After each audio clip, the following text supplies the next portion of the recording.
We're going to start with something different today, and that is how I would handle Bray Wyatt. Bray Wyatt has been on the shelf since February, and it doesn't seem like there's any indication of when Bray will come back. But I think that WWE should be setting up a plan or setting up some sort of directive with Bray to allow him to understand that they do have a plan for him when he comes back, that they are working on it. And what I would start with is have Bray come up to the office once a week, sit down with one of the writers, sit down with either Triple H or Bruce Pritchard or Michael Hayes, somebody with I don't want to say a lot of I don't want to say a lot of power, but a writer and somebody with control, because I know Triple H has a lot of shit to do, but somebody, basically giving Bray the opportunity to say what he wants to do, to give the writer the opportunity to show what he wants to do, and the person within the executive realm the opportunity to know, okay, this is what the plan is. How do we get from point A to point B? How do we merchandise it? Maybe have somebody from merchandising in there too. How do we merchandise it? Because if lack of merchandising was one of the problems they had with Bray during his last trip, how do you correct that? Lack of direction was something I feel like was a problem during Bray's last run. How do you correct that? Simply make a list of things you didn't like about the first run and correct it. Make it better. Come up with a different plan. And I think that the best way to do it while doing that, with Bray, you have certain people start winning on television that you may want to have Bray feud with when he comes back. I think that, somebody may say, oh, that's the easy one. Don't have it be somebody easy, somebody expected. The amount of people that were saying that WWE would not be able to pull off a feud between Bray Wyatt and Bobby Lashley because Lashley is not one for spooky stuff and Bray is all about the spooky stuff, so it would have been harder for them to pull one off.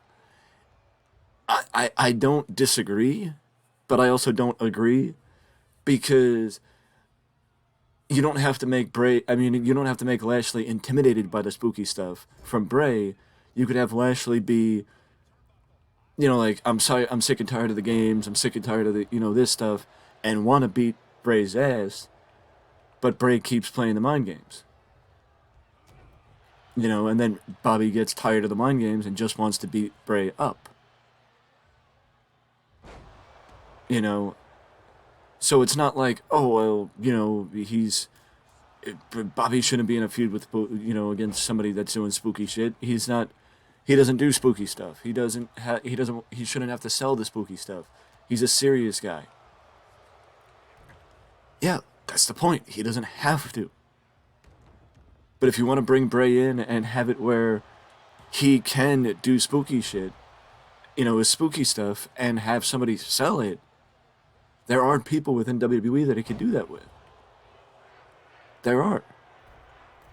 And I think that based on where Bray is now, there's a way to bring him back, because I think the one word that they used, or one of the words that they used to describe why Mustafa Ali and Baron Corbin are down in NXT, is that they need to rehab Baron Corbin and Mustafa Ali.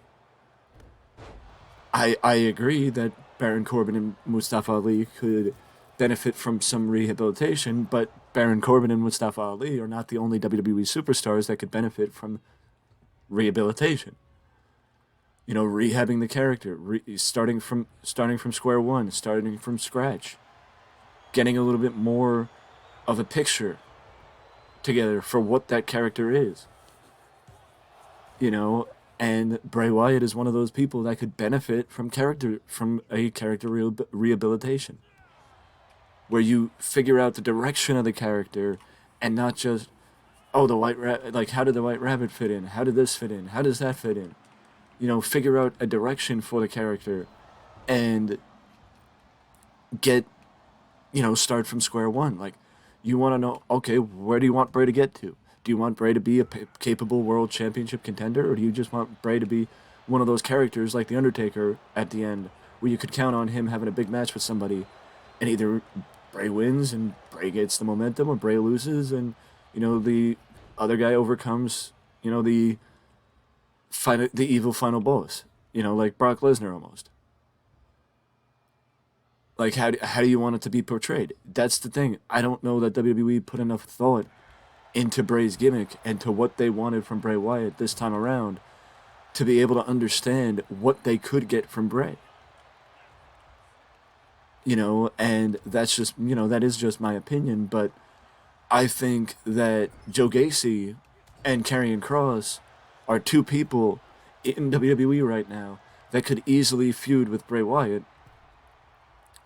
And all they would need is just a few weeks of wins. And I would put Bray Wyatt down in NXT first with Joe Gacy, and you have Bray Wyatt trying to break the hold that the Schism has on the dyad to free up the dyad, and also to show Joe Gacy that he is not the most feared person in WWE. That could be how the feud starts. And also, if WWE wants to go the route of having NXT be, get a little bit more of a boost from the main roster, then all they have to do is just let people who need rehabilitation go to NXT and boost NXT for a couple months. Because just think about it for a second. Joe Gacy's, going back on his dominant momentum. The Schism are helping him, but only Ava Raine is helping him. And to try and knock some sense into the dyad, he says he is the most feared man in NXT. He is the most feared man in WWE, and he will prove that next week.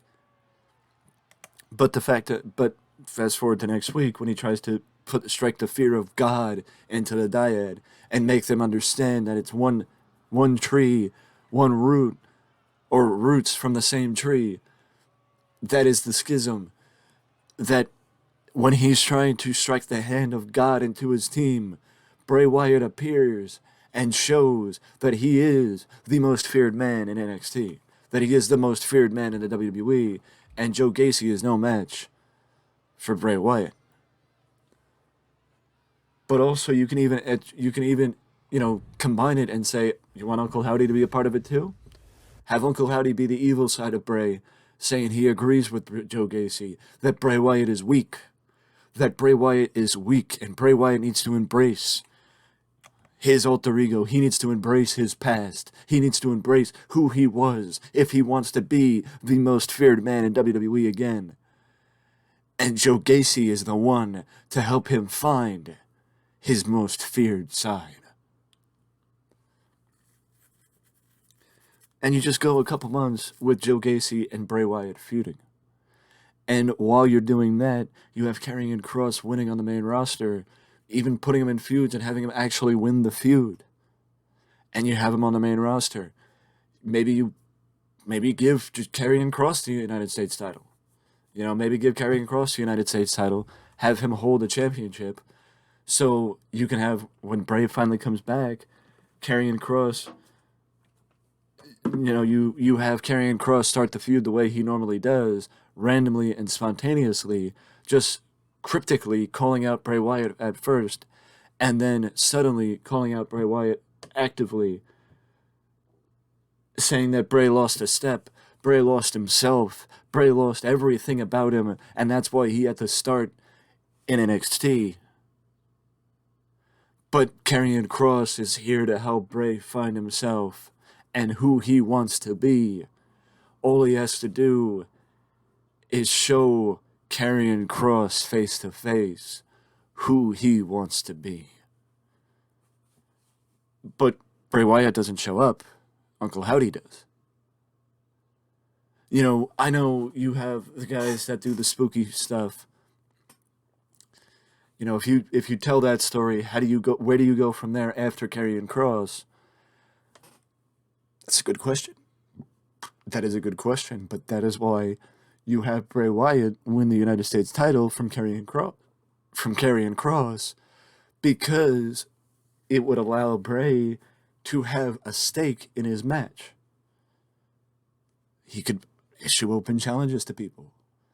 I also would make Bray Brock Lesnar, where Bray would not be there every week talking, speaking promos. He would not be there every week speaking cryptic shit. He'd be there once in a blue moon. Once in a blue moon. You have his opponent summon him and get his attention. You don't have Bray there every week just to be just like somebody else. Bray would be an attraction, and Bray should be an attraction. That's what he should be. But I don't know if WWE has a plan right now for Bray Wyatt. I don't know what the game plan for Bray Wyatt is. But I think that if WWE should consider, at least when Bray comes back, putting him down in NXT for a cup of coffee to let him find himself again, and maybe following suit with what I did here. I know I did just tell a rough story. I did not sketch out every inch of the feud, but I think that 2 or 3 months down in NXT with Joe Gacy, helping the Dyad free themselves from the schism and find themselves again as the Grizzled Young Veterans, would be a great way to get the Grizzled Young Veterans back on NXT. And also, you could have Joe Gacy find a new tag team, 6-man tag team action with Bray Wyatt and the Dyad, or the Grizzled Young Veterans against Joe Gacy and his new team. And then you have Bray Wyatt get summoned to the main roster to fight the United States champion, Karrion Cross. If, let's say, Bray comes back before SummerSlam, I would put Bray in NXT from August until Survivor Series, and then at Survivor Series, you have him you have the teasing start of Bray disappearing from NXT because of Joe Gacy and his new tag team. You have Bray Wyatt disappearing from NXT, and then Karrion Cross start cutting the cryptic promos as we lead into Survivor Series, and then you just start seeing maybe the old Wyatt family compound. You also start seeing the Fiend and his past. You also start seeing Husky Harris and his past, and you just integrate it all together. Who's he going to be? Who is Bray Wyatt? Who is the man who called himself the most feared person in WWE? And why does he always disappear?